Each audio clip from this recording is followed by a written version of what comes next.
जय श्री राधे भक्तों। आज हम आपके लिए यहाँ पर लेकर आए हैं ब्रह्म संहिता में वर्णित श्री गोविंद स्तोत्र हिंदी में। भक्तों, कोटि कोटि ब्रह्मांड नायक भगवान श्री कृष्ण के इस गोविंद स्तोत्र का नित्य पाठ करने से पृथ्वी पर कुछ भी दुर्लभ नहीं रह जाता और उसे भगवत भक्ति प्राप्त होती है। अंत में दुर्लभ आदि पुरुष भगवान गोविंद का नित्य सानिध्य और नित्य निकुंज गोलोक धाम की प्राप्ति होती है। तो चलिए शुरू करते हैं श्री गोविंद स्तोत्र।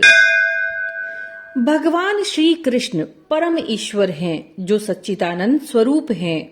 उनका कोई आदि अर्थात आरंभ नहीं है, क्योंकि वे प्रत्येक वस्तु के आदि हैं।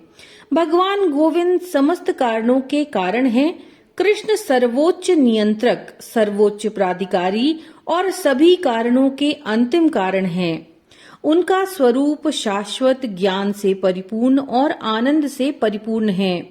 वे हर चीज का मूल हैं, लेकिन स्वयं उनकी कोई उत्पत्ति नहीं है। वे गोविंद हैं, सभी इंद्रियों के स्वामी और सभी आनंद के स्तोत्र हैं। वे सभी कारणों के कारण, सभी अस्तित्व का मूल और सभी प्राणियों के पालन करता है। तीनों वेदों के ज्ञान के पश्चात ब्रह्मा जी ने सत्य के सागर को पहचाना। उन्होंने भगवान श्री कृष्ण के सर्वोच्च सत्य का आभास किया और इस प्रकार अपनी भक्ति और प्रशंसा व्यक्त करने के लिए इस श्लोक की रचना करके केशव की महिमा का गान किया, जो वेदों का सार है।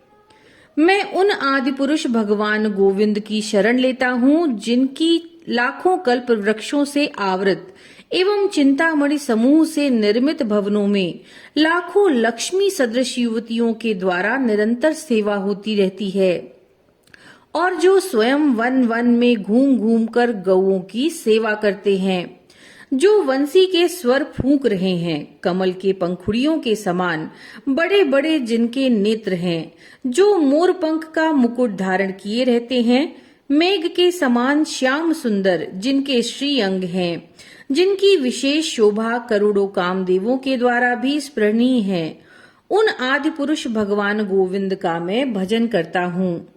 जो हवा से अटखेलियां करते हुए मोर पंख सुंदर वनमाला वंशी एवं रत्नमय बाजूबंद से सुशोभित हैं, जो प्रणय केली कला विलास में दक्ष हैं, जिनका त्रिभंग ललित श्याम सुंदर विग्रह है और जिनका प्रकाश कभी फीका नहीं होता, सदा स्थिर रहता है, उन आदि पुरुष भगवान गोविंद का मैं आश्रय लेता हूँ।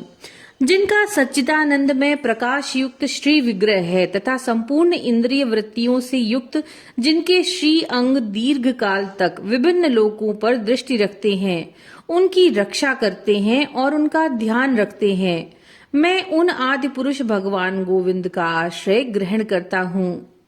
जो द्वैत से रहित हैं, अपने स्वरूप से कभी च्युत नहीं होते, जो सबके आदि हैं परंतु जिनका कहीं आदि नहीं, जो अनंत रूपों में प्रकाशित हैं, जो पुराण अर्थात सनातन पुरुष होते हुए भी नित्य नवयुवक हैं, जिनका स्वरूप वेदों में भी प्राप्त नहीं होता, निषेध मुख में ही वेद जिनका वर्णन करते हैं, किंतु अपनी भक्ति प्राप्त हो जाने पर जो दुर्लभ नहीं रह जाते, अपने भक्तों के लिए जो सुलभ हैं, उन आदि पुरुष भगवान गोविंद को मैं शरण ग्रहण करता हूँ।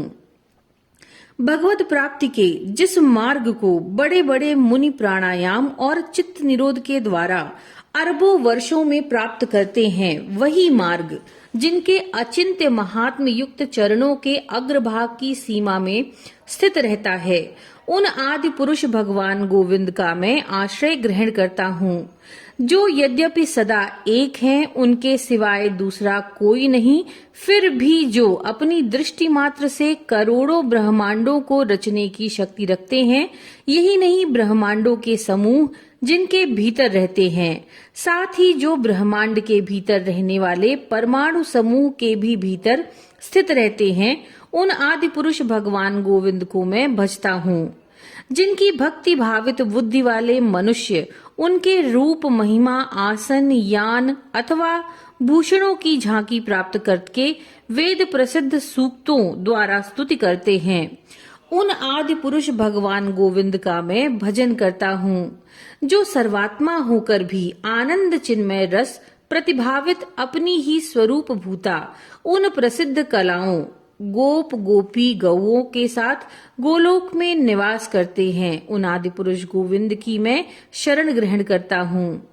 संत जन प्रेम रूपी अंजन से सुशोभित भक्ति रूपी नेत्रों से सदा सर्वदा जिनका अपने हृदय में ही दर्शन करते रहते हैं, जिनका श्याम सुंदर विग्रह है तथा जिनके स्वरूप एवं गुणों का यथार्थ रूप से चिंतन भी नहीं हो सकता, उन आदि पुरुष भगवान गोविंद का मैं आश्रय ग्रहण करता हूँ। जिन्होंने श्री रामादि विग्रहों में नियत संख्या की कला रूप से स्थित रहकर भिन्न भिन्न भुवनों में अवतार ग्रहण किया, परंतु जो परात्पर पुरुष भगवान श्री कृष्ण के रूप में स्वयं प्रकट हुए, उन आदि पुरुष भगवान श्री कृष्ण का मैं भजन करता हूँ। जो कोटि कोटि ब्रह्मांडों में पृथ्वी आदि समस्त विभूतियों के रूप में भिन्न भिन्न दिखाई देते हैं, वह निष्कल अनंत और अशेष ब्रह्म जिन सर्व समर्थ प्रभु की प्रभा है, उन आदि पुरुष भगवान गोविंद को मैं भजता हूँ। सत्व रज और तम के रूप में उन्हीं तीनों गुणों का प्रतिपादन करने वाले वेदों के द्वारा विस्तारित जिनकी माया सैकड़ों ब्रह्मांडों का सृजन करती है, उन सत्व गुण का आश्रय लेने वाले सत्य से परे एवं विशुद्ध सत्व रूप आदि पुरुष भगवान गोविंद की मैं शरण ग्रहण करता हूँ। जो स्मरण करने वाले प्राणियों के मनों में अपने आनंद चिन्मय रसात्मक स्वरूप से प्रतिबिंबित होते हैं तथा अपने लीला चरित्र के द्वारा निरंतर समस्त भुवनों को वशीभूत करते रहते हैं, उन आदि पुरुष भगवान गोविंद का मैं आश्रय ग्रहण करता हूँ। जिन्होंने गोलोक नामक अपने धाम में तथा उसके नीचे स्थित देवी लोक कैलाश तथा बैकुंठ नामक विभिन्न धामों में विभिन्न ऐश्वर्यों की सृष्टि की, उन आदि पुरुष भगवान गोविंद को मैं भजता हूँ। सृष्टि स्थिति एवं प्रलय कारिणी शक्ति रूपा भगवती दुर्गा जिनकी छाया की भांति समस्त लोकों का धारण पोषण करती हैं और जिनकी इच्छा के अनुसार चेष्टा करती हैं, उन आदि पुरुष भगवान गोविंद का मैं भजन करता हूँ। जामन आदि विशेष प्रकार के विकारों के संयोग से दूध जैसे दही के रूप में परिवर्तित हो जाता है, किंतु अपने कारण से फिर भी विजातीय नहीं बन जाता। उसी प्रकार जो संहार रूप प्रयोजन को लेकर भगवान शंकर के स्वरूप को प्राप्त हो जाते हैं, उन आदि पुरुष भगवान गोविंद की मैं शरण ग्रहण करता हूँ। जैसे एक दीपक की लौ दूसरी बत्ती का संयोग पाकर दूसरा दीपक बन जाती है, जिसमें अपने कारण के गुण प्रकट हो जाते हैं, उसी प्रकार जो अपने स्वरूप में स्थित रहते हुए ही विष्णु रूप में दिखाई देने लगते हैं, उन आदि पुरुष भगवान गोविंद का मैं आश्रय ग्रहण करता हूँ। आधार शक्ति रूपा अपनी नारायण रूप श्रेष्ठ मूर्ति को धारण करके जो कारणार्णव के जल में योग निंद्रा के वशीभूत होकर स्थित रहते हैं और उस समय उनके एक एक रोमकूप में अनंत ब्रह्मांड समाये रहते हैं, उन आदि पुरुष भगवान गोविंद को मैं भजता हूँ। जिनके रोमकूपों से प्रकट हुए विभिन्न ब्रह्मांडों के स्वामी ब्रह्मा विष्णु महेश, जिनके एक श्वास जितने काल तक ही जीवन धारण करते हैं, तथा सर्वविदित महान विष्णु जिनकी एक विशिष्ट कला मात्र है, उन आदि पुरुष भगवान गोविंद का मैं भजन करता हूँ। जैसे सूर्य सूर्यकांत नामक संपूर्ण मड़ियों में अपने तेज का किंचित अंश प्रकट करते हैं, उसी प्रकार एक ब्रह्मांड का शासन करने वाले ब्रह्मा जी भी अपने अंदर जिनके तेज का किंचित अंश प्रकट करते हैं, उन आदि पुरुष भगवान गोविंद की मैं शरण ग्रहण करता हूँ। प्रणाम करते समय जिनके चरण युगल को अपने मस्तक के दोनों भागों पर रखकर सर्व सिद्धि भगवान गणपति इन तीनों लोकों के विघ्नों का विनाश करने में समर्थ हो गए, उन आदि पुरुष भगवान गोविंद का मैं आश्रय ग्रहण करता हूँ। अग्नि पृथ्वी आकाश जल वायु एवं चारों दिशाएं, काल बुद्धि मन पृथ्वी अंतरिक्ष एवं स्वर्ग रूप तीनों लोक जिनसे उत्पन्न होते हैं, समृद्ध होते हैं तथा जिनमें पुनः लीन हो जाते हैं। उन आदि पुरुष भगवान गोविंद को मैं भजता हूँ, जिनके नेत्र रूप सूर्य, जो समस्त ग्रहों के अधिपति, संपूर्ण देवताओं के प्रतीक एवं संपूर्ण तेज स्वरूप तथा काल चक्र के प्रवर्तक होते हुए भी जिनकी आज्ञा से लोकों में चक्कर लगाते हुए हैं, उन आदि पुरुष भगवान गोविंद को मैं भजता हूँ। धर्म एवं पाप समूह, वेद की रचाएं, नाना प्रकार के तप एवं ब्रह्मा से लेकर कीट पतंग तक संपूर्ण जीव जिनकी दी हुई शक्ति के द्वारा ही अपना अपना प्रभाव प्रकट करते हैं, उन आदि पुरुष भगवान गोविंद का मैं भजन करता हूँ। जो एक वीर बहुटी को एवं देवराज इंद्र को भी अपने अपने कर्म बंधन के अनुरूप फल प्रदान करते हैं, किंतु जो अपने भक्तों के कर्मों को निशेष रूप से जला डालते हैं, उन आदि पुरुष भगवान गोविंद की मैं शरण ग्रहण करता हूँ। क्रोध, काम, सहज स्नेह आदि, भय, वात्सल्य, मोह, गुरु गौरव, बड़ों के प्रति होने वाला गौरव, बुद्धि के लिए सदृश महान सम्मान तथा सेव्य बुद्धि से अपने को दास मानकर जिनका चिंतन करके लोग उन्हीं के समान रूप को प्राप्त हो गए, उन आदि पुरुष भगवान गोविंद का मैं आश्रय ग्रहण करता हूँ।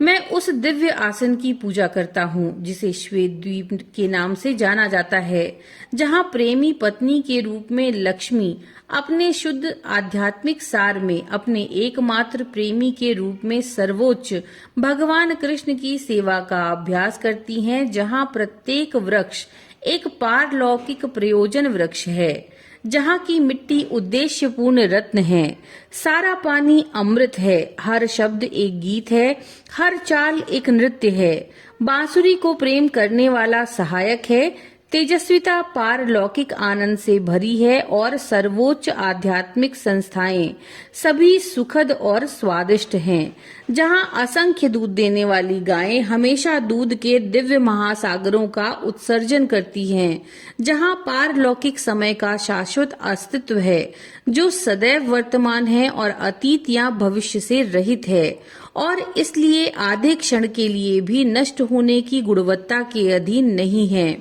इस संसार में केवल कुछ ही आत्म साक्षात्कारी आत्माएं उस क्षेत्र को गोलोक के नाम से जानती हैं।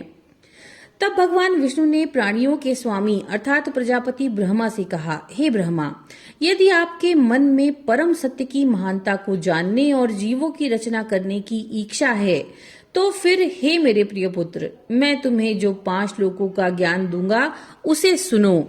श्लोक का तात्पर्य है भगवान श्री कृष्ण, जो भगवान विष्णु के मूल रूप हैं, ने ब्रह्मा जी के समक्ष वेदों के सर्वोच्च ज्ञान को 5 छंदों के रूप में प्रकट किया, जो भगवान के सर्वोच्च व्यक्तित्व की प्रकृति, गुणों और गतिविधियों का वर्णन करते हैं।